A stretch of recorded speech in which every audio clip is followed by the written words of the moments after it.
मित्रांनो शेवटी आपण आलेलो आहे कोटेवरती विशाल शेत आणि आपण मी काय एवढं चाललो ना मी मधनं उतरून गाडीत उतरून आता ह्याच्यासोबत आलो तुला काय जमणार नाही कारण की मागत चाललो होतो बघू आता भेटूया पुढे विशाल शेट पोचले आता गोट्यावरती नंतर आता लावले येतोय थोड्या वेळात सारखं दाखवतोय तर चला बघूया बाई आलेत थांबलेत चला फोटो का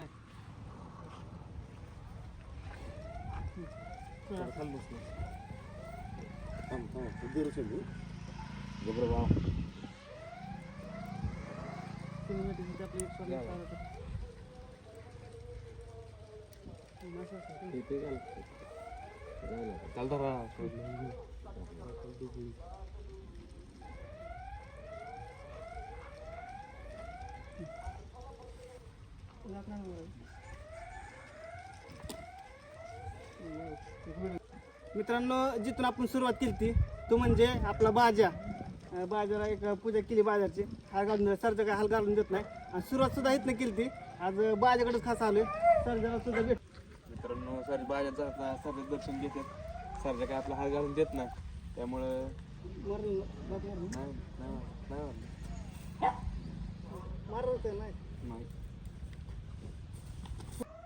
मथुरच्या दर्शनाला आपण चाललोच आहे पण त्यापूर्वी त्या छोटा भाऊ म्हणजे आपल्या सरजाची भेट घेतली आणि अभिजित भाई यांनी खरंच काल धरणं इतकं सपोर्ट करतात शंभू अभिजित भाई खूप सपोर्ट करतात काल धरणं जेव्हापासून निघलोय तेव्हापासून 5-6 वेळेस फोन झाले रात्री सोय सुद्धा झोपायची केली सकाळी आता सरजापाशी आलेलो आहे आता इथनं आपण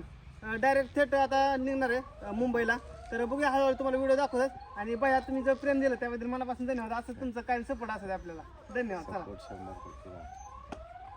ओके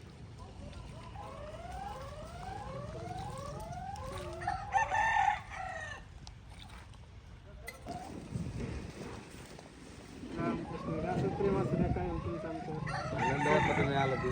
धन्यवाद चला गोड तोंड जर की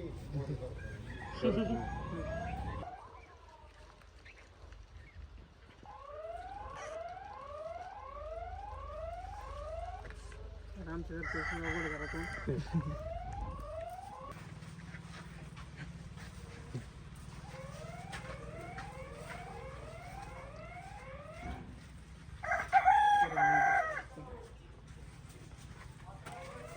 विशालदादांना फळं आणलीत मी फलटणवरून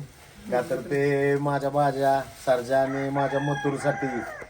पुढच्या प्रवासासाठी त्यांना फळं खाऊन ताकद राहावी चांगली आणि त्यांना पुढचा प्रवास सुकर जावा ह्यासाठी मी त्यांच्यासाठी फळं घेऊन आलोय आणि माझी त्यांना छोटीशी मदत आहे की ते पुढे माझ्या मथुरच्या चालल्यात प्रवासाला त्यासाठी माझ्याकडून त्यांना फुलाच्या पाकळीचं सहकार्य म्हणून मी प्रवासासाठी त्यांना सहकार्य केलेलं आहे आणि विशालदादांचे मी खूप आभारी आहे कारण त्यांनी आज माझ्या बाजाच्या इथं येऊन सरजेच्या गोट्यावर येऊन आणि माझ्या मथुरकडे चाललेत पायी वारीसाठी त्यासाठी माझ्या त्यांना शुभेच्छा राहतील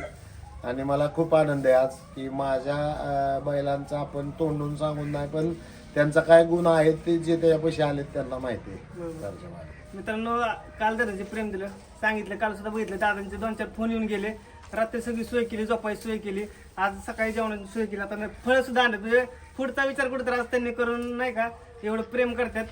कारण पहिल्यापासून त्यांचं सहकार्य तुमचं असं सहकार्य असू दे आपला सरजा सुद्धा कायम गुलाबात राहील अशी एक शुभेच्छा तुम्हाला आणि पुढील वाटतं त्याला असंच प्रेम असं खूप खूप शुभेच्छा तुम्हाला म्हणजे त्याच्या मनात कधी येईल काय सांगू शकत नाही आम्ही सुद्धा त्यामुळे आम्ही लय कालव्याच्या ठिकाणी शक्यतो नको म्हणतो पण आता शेवट एखाद्याची फारच इच्छा असली तर शेवट नेतो मग आम्ही तिथं त्याला आता पुस्तकाचं मैदान झालं मित्रांनो फायनल विषयासाठी तर आलेले आहेत आपण म्हणजे भरपूर आनंदी आणि आपल्या म्हणजे त्यांच्याबद्दल आपल्याला इतका अभिमान वाटतो की आपल्या बैलाला कोणतरी देव समजून त्याची ह्यांनी वारी केलेली तर ह्या माणसाचं आपण आयुष्यभर ऋणी राहणार आहे आणि ऋणी म्हणण्यापेक्षा त्यांच्यावर म्हणजे आपल्याला अतिशय आनंद झाला आहे आत्ता की नाही का ते एक चालत आले किंवा आपल्या सर्जाचं म्हणा किंवा आपल्या बाजाचं म्हणा दर्शन झालं कारण की त्यांची सुरुवात चॅनलची जे गोरगरिबांची मुलाखतीपासून सुरुवात झाली तर तेव्हा आपल्या बाजात त्यांनी मुलाखत घेतलेली आणि तेव्हापासून त्यांच्या चॅनलची ग्रो झाला तिथनं पुढे सुरुवात झाली सर्जा वगैरे त्यामुळं त्यांना पण त्या गोष्टी जाण असल्यामुळं ते पण आज इथं आपल्या इथं आले, त्याबद्दल आपल्याला खूप आनंद वाटतो. सुरुवात केली ती बाजापासून, ओळख बी नव्हती, सरजा गेला होते, माहीत पण नव्हतं. पण आज कुठेतरी काल तर एवढं प्रेम भेटते, खूप जणांचं लोकांचे फोन यायला लागले. दादा आम्ही सुद्धा सरजाचे फॅन आहे, म्हणजे मला माझं कुठेतरी भाग्य समजतं. हजारो लोकांना त्याला बघायची इच्छा आहे. मला कुठेतरी त्याची वारी करायला भेटली आज, आणि आयुष्यात काय कमवलं असेल तर नाही का, शेवटी सांगून जाईल की सरजाची वारी केली, मथुरची वारी केली, ही मी आयुष्यभर सांगू शकते. खूप भारी वाटते आज, म्हणजे बोलल तेवढे शब्द कमी आहेत, आज शब्द सुचत नाही. चला धन्यवाद, असंच प्रेम असू द्या भैया, तुमचं खूप प्रेम असं असू द्या. चला शंभू दादा, चला आता आम्ही चाललोय पुढे. आता इथं जाणार निरे मार्गे जाणार, डायरेक्ट जेजुरी, पुणे आणि मुंबई गाठणार आहे. चला धन्यवाद मित्रांनो. उद्या बाजाचं मैदान आहे, त्यामुळं चुलीच्या पाण्याने आंघोळ घालतोय. हिटर पण लावला एक बादली, आणि चुलीचं पाणी नंतर त्याचं अंग शेकायला.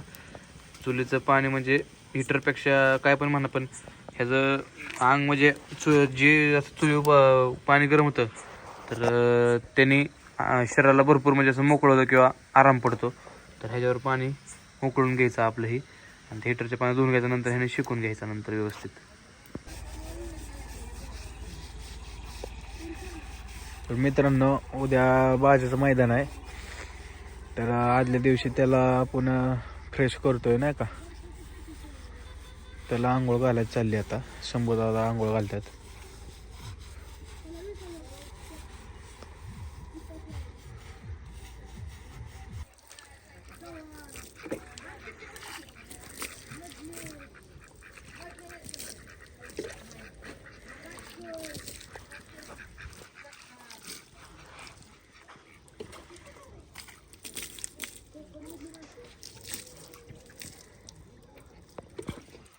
मित्रांनो बघू शकता,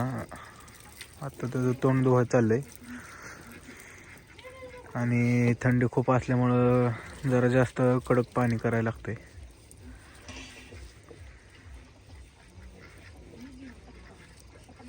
बघा कशा वाफा निघतात.